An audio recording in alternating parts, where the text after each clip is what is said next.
good morning, good afternoon, and a very good evening to you, the good and wonderful people of the tube. Hope you're today, hope you're feeling grand, and all is well in your world. Welcome back to another A&Q full-length A&Q Wednesday, everybody. By the way, before I get into the question today, if you want to submit a question for A&Q Wednesday, please go to the description box below. There is an email link there where you can send me questions and I'll get around to them. There's also a link to my Patreon. If you like the videos I do here, please consider becoming a patron on Patreon. It really, really helps. And anybody who's a patron on Patreon, thank you so much indeed. I really, really appreciate it. Anyway, enough on that. Let's get to question one today. So question one today is, when I unlock my phone properly, Uni Vibe before or after fuzz or overdrive, and in front of amp or in the loop. I would never put a Uni Vibe for a loop. I don't really like effects loops for anything other than a looper pedal. I don't really do effects loops. I just find them really clinical. There's obviously guitarists out there. There's a lot of guitarists out there who really love the effects loop, but for me, the only time I ever really use an effects loop is for a looper. Other than that, I don't use them. And I definitely won't put like a Uni Vibe through an effects loop. I think it would sound... You want the Uni Vibe to react to your overdrive, fuzz, or distortion. And running it through the effects loop, I feel, would kind of become a middleman, if that makes any sense. Like, it would get in the way. You know, you'd have this kind of block there, and I don't think it'd be very, very, very... I don't think it'd sound nice. I think it would interfere with its kind of like whoop, whoop, whoop, whoop, that kind of sound. So before or after fuzz, I mean, that's a personal preference. For me, but I'm backwards here, people tube, so bear with me on this one. So for me, my Uni Vibe is always on the left side of a fuzz, so it's on the... So if my fuzz... Because I always like to run guitar straight into fuzz and then any pedal after that, if that makes any sense. So I always run my Uni Vibe, my Rotor Vibe, or any Uni Vibe I use, whether it's in like the HX or whatever. I always do it with guitar, fuzz, Uni Vibe, wah, a DS2 maybe, and then wah. So I always have it on that side, but to me that's kind of after or before. I get so confused with this before and after malarkey. But basically, that's how I always run my Uni Vibe. I like it on the output side of the fuzz, if that makes any sense. So, like, you know, I don't really like having fuzz and then Uni Vibe. I like having... No, I do like having fuzz then Uni Vibe. I don't like Uni Vibe and then fuzz. I will get it right in a minute, people of the tube, I promise. So, in my chain, I always run it... So from the guitar, goes into a fuzz pedal, and then goes into the Uni Vibe. And then after the Uni Vibe, invariably there'll be an overdrive or distortion pedal that I'll then run with the fuzz. I'm going to do a video soon on how I use a fuzz pedal, because I think it'll just kind of clear things up, because I really like it right at the... I always want to say the end, but it's probably the beginning of the chain. So basically, guitar into fuzz all the time. It's the same as like the DS2. I like the DS2 after the wah, or is it before the wah? I'm losing my mind! It's all of a sudden very hot in here, people of the tube. Anyway, but yeah, I like it. Guitar, fuzz, Uni Vibe. That's how I like it. But I know there's a few other people I know of who run it the other way. So it goes guitar, Uni Vibe, and then fuzz. Personally, I find if you run it that way, that you tend to lose a lot of the kind of like the big white noise swell of a Uni Vibe. Like, it doesn't quite... it doesn't do that Jimi Hendrix Woodstock thing, which is what I want, you know, and the machine gun thing, where it's almost a sound onto itself that sits above your initial guitar tone. Like you know, that's your guitar tone, say you're soloing with the Uni Vibe on, but over the top of it, the Uni Vibe is also sat, as well as affecting your guitar tone. You know, it's in two different places, if that makes any sense. So you get kind of like that whooshy noise, but also you get in your guitar tone doing that kind of like panning tremolo-y thing, which is really, really cool. But that's how I like it. But again, just experiment. You know, see which way you like it more. What makes you happy more? And again, the same thing with overdrive. Do you like it like amp into Uni Vibe, or do you like it in the effects loop? I don't know. It's all personal preference and trial and error. My pedal board hasn't changed for when did I settle on that pedal board? Probably about 2008, 2009. I would say I'm leaning more towards 2008. I set up my live pedal board, which I've done a video on if you've seen. And I haven't really deviated from that ever since, because literally the way that pedal board, my live pedal board, and certainly my YouTube pedal board, the way they're set up is just how I love it. I don't feel the need to see how different things work in different places. I've already done that. I've been there, ripping pedals off and putting them in different places and seeing what works. I know which way round my pedals need to be to make me happy. And invariably, it's fuzz, Uni Vibe, DS2, wah, and then we'll go into jackhammer, that's always on, Marshall Governor, delay pedal, chorus pedal, whatever, and then the zoom pedal, and that's my amp. And that's just the way I like it. But you should always, people of the tube, this is really important. You should always, always, always, always experiment until you are totally satisfied. I was very lucky. I fell on my combination of pedals that I love so much very early. I count myself very lucky in that. It didn't take a great deal of tweaking or messing around. And being a creature of habit, I just kind of once the sound is where I want it to be, I don't change it.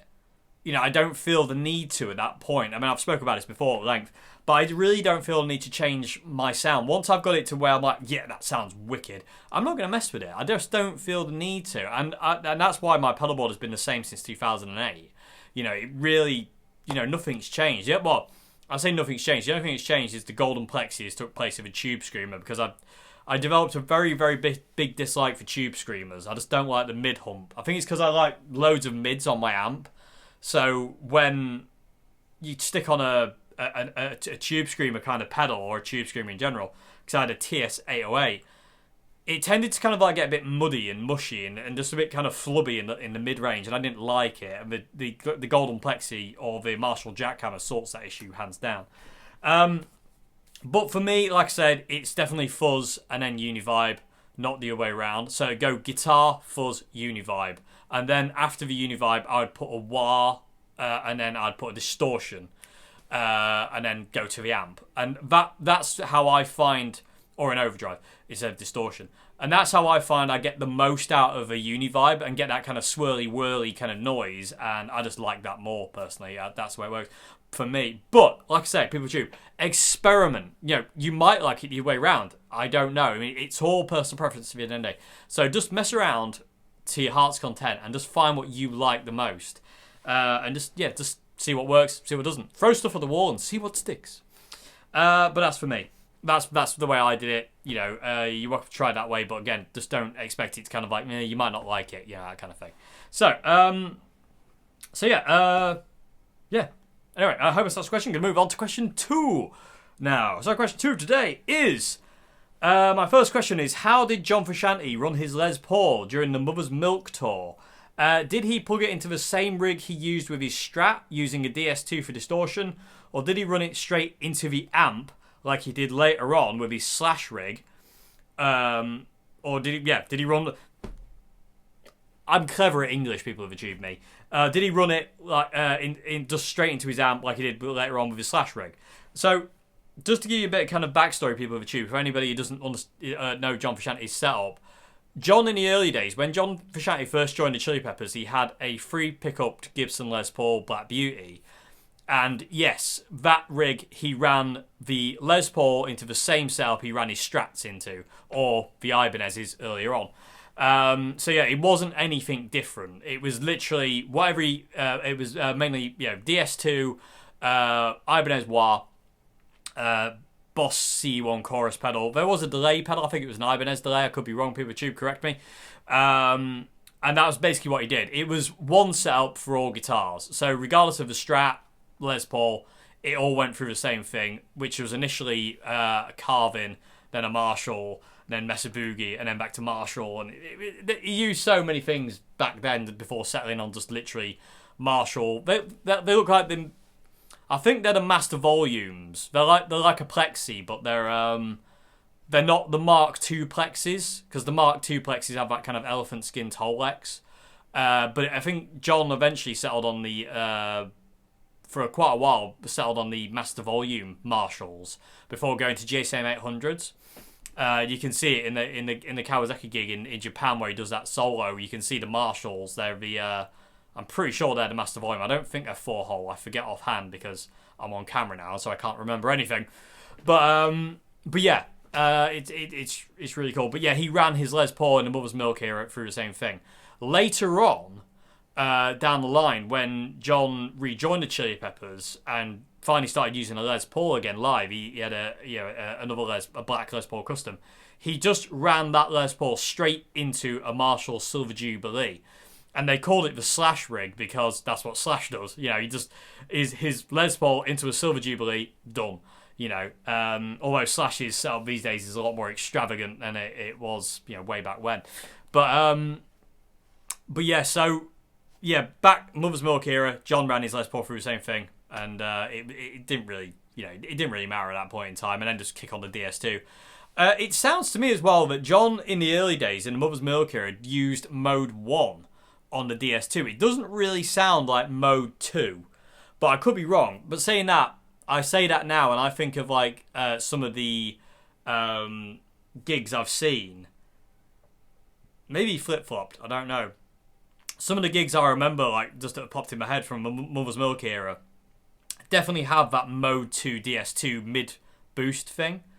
So maybe you used both, but there are some gigs where I'm like, that doesn't really sound. It sounds more like a DS2 on Mode 1, which has a distinctly DS1-y kind of tonality about it. So who knows? I mean, John could have flipped between the two for different songs. I really don't know. But and he also didn't run the wah the same place as he did later on when he rejoined the Chili Peppers. You know, the distortion was the wah was on the output side.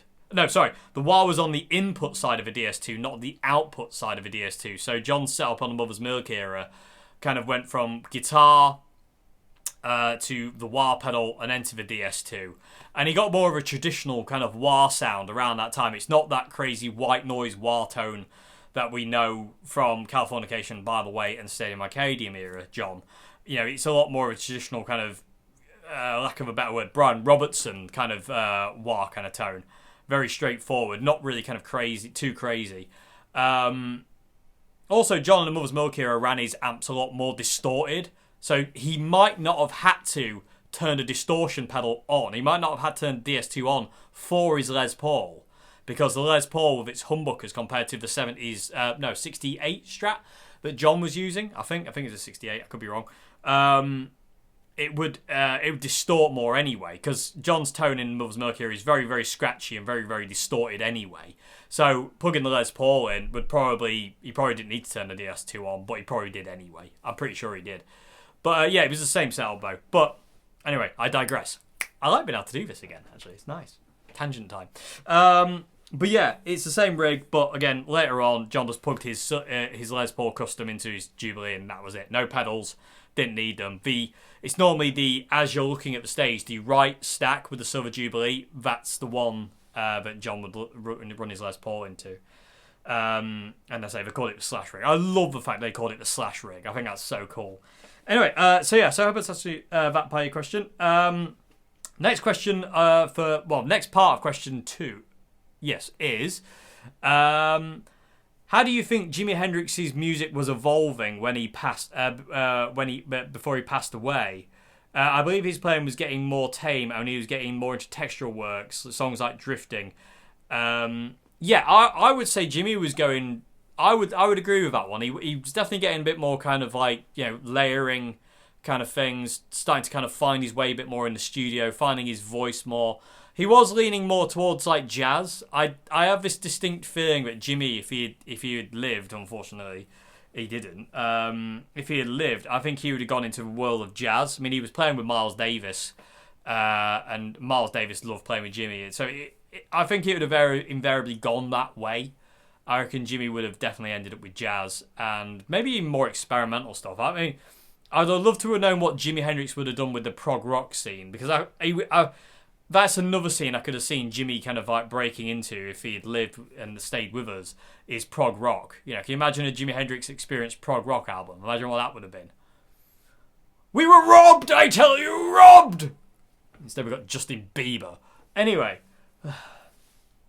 But yeah, I know what you mean about him becoming more like textural. I mean, some of those songs off, the later songs that he was working on in Electric Ladyland Studios were extremely ahead of his time. You know, he was very, very, very, very, very, very, very, very, very pushing the limits of what he could do at the time.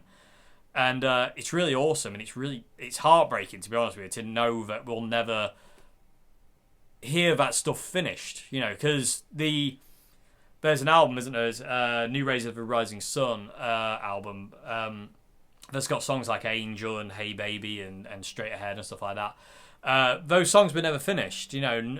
They were just basically, after Jimmy died and they released that as an album, it was basically Eddie Kramer doing what he could with what he had, you know. But I'm sure Jimmy would never have liked to seen half the stuff that's released now. I don't think Jimmy actually wanted released because it wasn't finished. And Jimmy, being a perfectionist, I think would have just been like, no, not until it's ready. But at the same time, I feel Jimmy would have been like, you know, oh, it's never ready. I feel he was very, very difficult to please. I remember reading a story, should I say, about Gypsy Eyes, the song Gypsy Eyes on Electric Ladyland, the album, and they did something like 54 takes of that song, and eventually just used take one because it was the best. But Jimmy wasn't happy with it. He was like, no, it's not right, do it again. No, it's not right, do it again. 54 takes later, they were like, for God's sake, just listen to the first take, and it was the best one. So I think Jimmy was always striving for perfection, and as we know, people too, perfection does not exist, and I think that kind of held him, you know what I mean? I understand where he's coming from with it, but I think as a human, you have to understand that perfection you can't reach perfection. It's impossible. So you just have to get it the best you can get it and just do what you can with it. Things are never finished. Songs are never finished. You know, that's the number one thing when you're a songwriter you need to accept, is a song is never finished. You're always going to go back to it and go, I could have done that better. No, I could have done that better. You know, so it is what it is, people tube there. It really is. I know what you mean about the textural thing with Jimmy, though. I mean, my God, where would he have gone? You know, prog rock, jazz. Would he have gone into more ambient stuff? Would it have, you know? I highly doubt he would have stayed doing Foxy Lady and Voodoo Child. You know, he was sick of playing them. By the time he died, poor Jimmy, he was so sick of playing all those same old songs, as he would say it. You know, you want to hear all those same old songs. He was sick of it. He wanted to do something different, and I can understand that one totally. But people wanted to hear Hey Joe and Foxy Lady and Voodoo Child. They wanted to play guitar with his teeth and behind his back and smash guitars and set them on fire. And he was done with it. You know, it was more important for him at that point to be the music to take center stage instead of him taking center stage. And when that happened, you get songs like Machine Gun, you know, and all sorts of other stuff. And you can see by the end, you know, if you look at some of the gigs towards the end of Jimmy's career, like, you know, the Isle of Wight Festival, the Atlanta Pop Festival, you know, he's very disenchanted by it. He's very disinterested, shall I say. You know, he just looks a bit beaten by it, to be honest with you. And apparently that tour he didn't want to do it. He wanted to stay in the studio and finish off that album. You know, he wanted to stay there, but the studio needed money, so he had to go on the road to earn the studio money so he could do that. And bless him, he never got a chance to, which is very, very, very heartbreaking, to say the least. So it's sad, really. It really is sad. But I know what you mean about him kind of like, you know, being a bit more textural with his guitar playing. It was definitely going in interesting ways, and I'd love to have known. Anyway, I hope it's answered your question. I'm going to move on to question 3 now. I've turned the camera off. Oh, love it. Okay, so question 3 today. This feels so much more relaxed as well. I do not feel stressed out at all. Oh, I needed to go back to do this, people with YouTube. I really did. It was really winding me up doing the 6 videos a week. I was really starting to suffer in my head. It was really not getting me anywhere fast. Okay, so question 3. Would you ever consider using any profilers or amp sims like the Kemper, Helix, etc.? I own a HX Stomp and it's awesome. Would I ever consider? Yeah, I mean, I would love to try a Kemper. I really would. A Kemper's one of the. I've tried a Helix. I didn't like the Helix though. Master Nick, he sent me his Helix to try, and although it sounded good, it was just option paralysis, and I don't like that. I don't work well with that kind of thing. You know, I'm a very much kind of like, you know, basic, keep it very simple kind of guy. You know, he does what he does, and that's all it needs to do. And the Helix was just chaos to me. I didn't understand it, and I didn't like it. But I would like to try a Kemper at some point. You know, it's just not possible at this point in time. But yeah, I mean, one day I'd like to. I don't think I'd like to own a Kemper, but I'd definitely like to try one. But no, then if I fell in love with it, I'd want to own one. So, but again, at this point in time, I don't want to buy one without trying it first. The Kemper would definitely a try before I buy thing. I wouldn't just buy a Kemper and then it arrive and me start tweaking with it. I wouldn't like the idea of that. I mean, I gets kind of my weirdness level too high at that point. So, but I would use it definitely. I mean, you can see the pod right there. I mean, I would happily just do an entire album or a gig just using that thing into a PA. They sound great. I love them. But yeah, I mean, I'd definitely consider it. Definitely. I mean, they're really, really good. And I say these days profiles are just ridiculous anyway. They really are. But at the end of the day, there's nothing quite like having an amp behind you, especially with a 412 cab. It's just heaven, and I prefer that to kind of like running into PAs and DIing that way. I'd much prefer to, if I'm going to DI, that's fine, but I still want an active cabinet on stage. I don't like the idea of not being able to feel the sound. It just feels dead to me. If I can't feel my sound, it feels like I'm disconnected or dead. It's weird. I don't like it. But yeah, I would definitely use it. Yeah, I really would. They sound amazing. You also asked, would the Dave Simpson trio ever make the trip across the water to Northern Ireland to play in Belfast or Derry City? Yeah, we'd love to. It's just getting a gig. You know, it's not easy to get gigs. It's really not, and especially when you're an unknown band like the trio is. Not many people know who the Dave Simpson trio is. So you can't just ring a venue and they're just going to book you like that. You know, they want to know you've got a reputation, and because we've only just released our first album, and you know we're not very well known, not many venues are going to book us, you know, and if they do, it'll be invariably a pub gig, in which case payment might be a bit sketchy and it's going to cost us a lot to get over there, and we've got to cover our costs, and if we can't do that, we can't do it, you know. So we have to, there's a lot of things in the way of the trio doing gigs here, there and everywhere. You know, there's a lot of things in the way. Unfortunately, it's not, we can't just kind of ring any venue we want and say give us a gig and they'll give us a gig. It doesn't work that way. Most venues I contacted 20 venues this year when things opened up again about gigs, and only 2 responded. The rest, no, I never heard anything back. After multiple emails, bear in mind, people, I didn't just send one email, I chased it, no reply from any of the other venues. Only 2 venues got back in touch, and they're ones we've played before who know us. The ones who didn't know us didn't want to know us. So we would love to come to Northern Ireland. I'd love to go to Europe. I'd love to go anywhere and play music. That's what I want to do. I would love to tour and play music everywhere, but it's not that easy. It's not as simple as ringing a venue and booking a gig. It doesn't work that way, unfortunately. There's so much more to it, and that makes it tough. And again, especially if you're an unknown band like the trio is. We're an unsigned, unknown band. You know, people don't like taking that risk anymore. And again, with things the way they are as well, it's still a bit weird. But, you know, hopefully maybe one day. But again, it unfortunately, it's not as simple as just ring a venue and they book you. It's really not. I wish it was, but it's not. But yeah, so anyway, I hope it's answered your question. I'm going to move on to final question of the day. Question 4. I just knocked the tripod with my knee. That's clever. So question 4 today. That's a bit weird, wasn't it? It's like a Harry Hill? Stalagmites. You got to have a system. Anyway, okay. So question 4 today is, where's the best place to get good note-by-note instructions on playing songs? Everyone has their own way of playing songs they would like to play along with, but invariably I find them incomplete or wrong. So I'm guessing you're talking about tab here and stuff like that.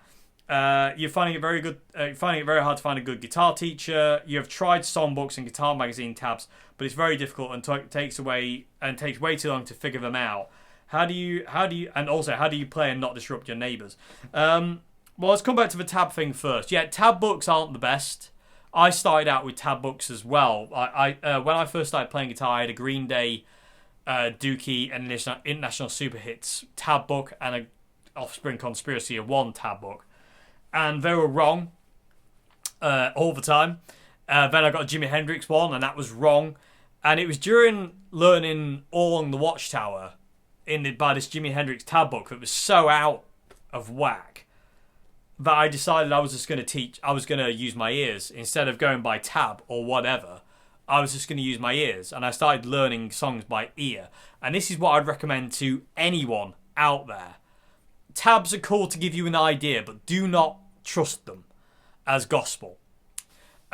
You need to start developing your ear. Your ear is the most important thing when it comes down to learning and practicing. You need to develop this. You need to be able to hear and figure things out that way. You need to be able to put a song on, sit with your guitar, and figure it out.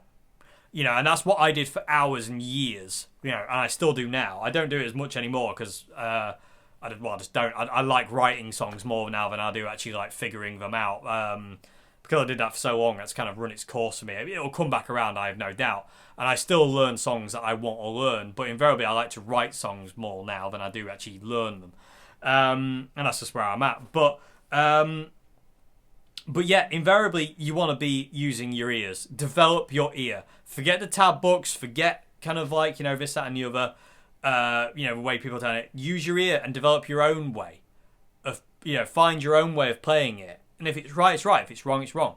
You'll always have to relearn a song. And the other thing is, you've got YouTube. Go and watch the artist of the song you're trying to learn.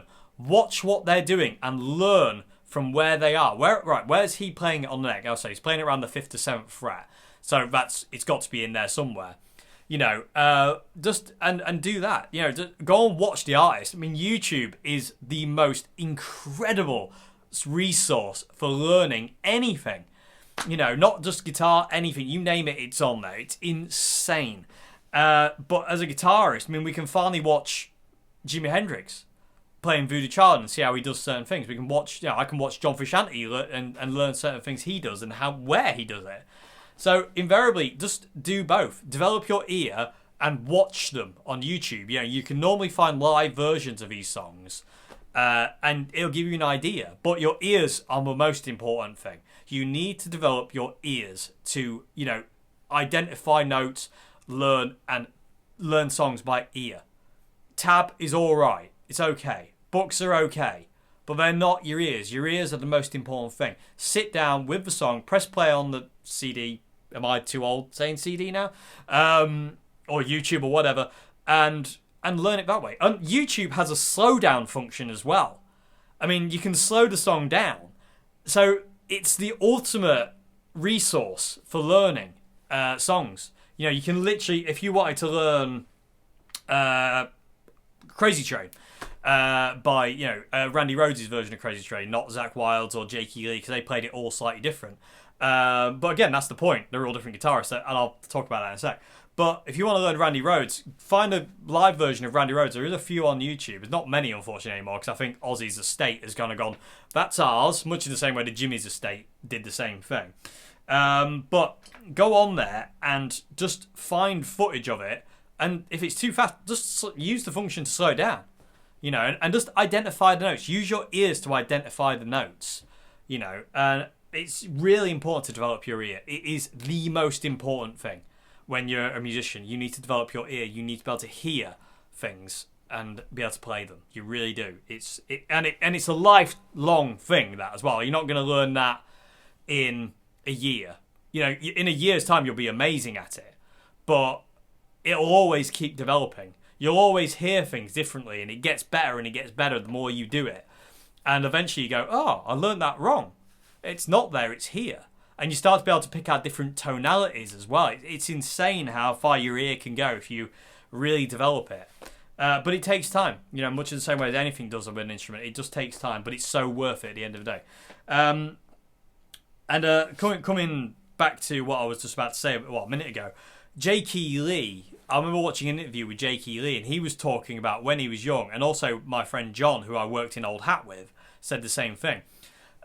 When he was younger, he had a group of friends who all played guitar, and what they would do is they would all kind of go, "Oh, let's learn Judas Priest song, whatever song." This week, and next week we'll have little weekly get together jam sessions with him and his other guitar player mates, and next week we'll come back and we'll see how we've all learnt it. And Jake said invariably they would all get together for the next week and they'd all learnt it a different way, and through learning it all different ways they would put together a way that sounded the most correct. And I think that's wicked, and also that just goes to show how everyone's individual and everyone hears and perceives things differently. So, and again, you always end up sounding like you when you fail to sound like who you're trying to sound like. You know, a lot of people are saying, oh, you shouldn't emulate your heroes. Whatever. Definitely emulate your heroes, because you can't be them. So through not being able to be them, you become you. You know, I really believe that, people. I really fully believe that, like, that's how you develop your own voice. You know, Jimi Hendrix did that way. John Frusciante did. Eric Clapton did. Peter Green. You know, you name it. These great guitarists that we all look up to were trying to emulate their heroes. You know, they were trying to emulate Muddy Waters or Howlin' Wolf or John Lee Hooker or B.B. King or Albert King. You know, and then we try and emulate them. So you get people like Joe Bonamassa trying to emulate Eric Johnson. And Eric Johnson was trying to emulate Eric Clapton. And Eric Clapton was trying to emulate Hubert Sumlin. Hubert Sumlin was trying to emulate Son House. You know, I think this is amazing. I love that thing. You can track everything back, and I think that's so cool. Oh, it makes me really excited. I love that. I love when you can when you can track something back really far. I think it's so cool. You know, because Joe Bonamassa's like inspiring loads of guitarists these days, and little does some of them know, because unfortunately, some people don't actually look back at history. Little do they know that it goes all the way back to like people like Son House and Big Bill Broonzy and Charlie Patton and Robert Johnson and stuff like that. And it's like, oh my god, it's so cool. It's so cool. Anyway, but I love that Jakey Lee story, you know, because that's the thing. And they would all sit there with their record players, moving the needle back and slowing it down so they could pick it out. Eric Clapton did the same thing. When he lived with John Mayall before they did the Blues Breakers album, Eric basically locked himself away with John Mayall's record collection and just sat there learning blues songs all day. You know, putting the needle back, no, that's not right, figuring it out. And that's how you learn better, is using your ears. Ears are the most important thing when it comes down to being a musician. Your ears. You need to be able to hear things. You know, tab is good, it'll give you an idea. Books are good, they'll give you an idea. But at the end of the day, you need reliable and a good ear. And if you don't have that, you ain't going to get, you know, it's going to be hard work and you ain't going to get very far in learning very quick, because you need to develop that, and it'll just become a struggle basically. So yeah, that's what I would say, definitely, because it's, to me, that's the way I did it, that's the way my heroes did it, and that's the way everyone I know, pretty much did it. I know that's the way a lot of people I've spoken to over the years have done it. It's only recently in the past couple of years where it's kind of a bit more kind of people aren't really doing that as much, and I think it's very, very bad habit to get into, not using your ears and just relying on this, that, and the other, you know. But YouTube is a great resource because you can really hone it, but at the same time it can take away from it. So again, ears, really important, but YouTube, wicked as well. Because again, you can just learn so much. It's just ridiculous what you can learn. It really is. Absolutely insane. Absolutely insane. Anyway, Poochie, I think that's it. Is that all the questions? That is all the questions. Let me just doubly make sure, because I feel a bit weird. Because, oh my god, this was so much more relaxing than doing the two Q&As. A and Q's. Can't say Q&A because it's copyright protected. Is it? Weird, people of YouTube. I don't get it. Anyway, I hope your questions okay today. I'll see you again on Friday for another vid. What is it, Friday? Oh yes, I have a pedal show on Friday. Really quite excited about this, actually. Yeah, like I say, if you want to submit a question for A&Q Wednesday, description box below has an email link. Email me there. If you like videos that do this thing, this channel, please consider becoming a patron on Patreon. Other than that, PeopleTube, I'll see you on Sunday for some multi-effects fun. Yeah, until then, have a great morning, afternoon, and good evening. I've just knocked the tripod again. Goodbye now, thank you for watching.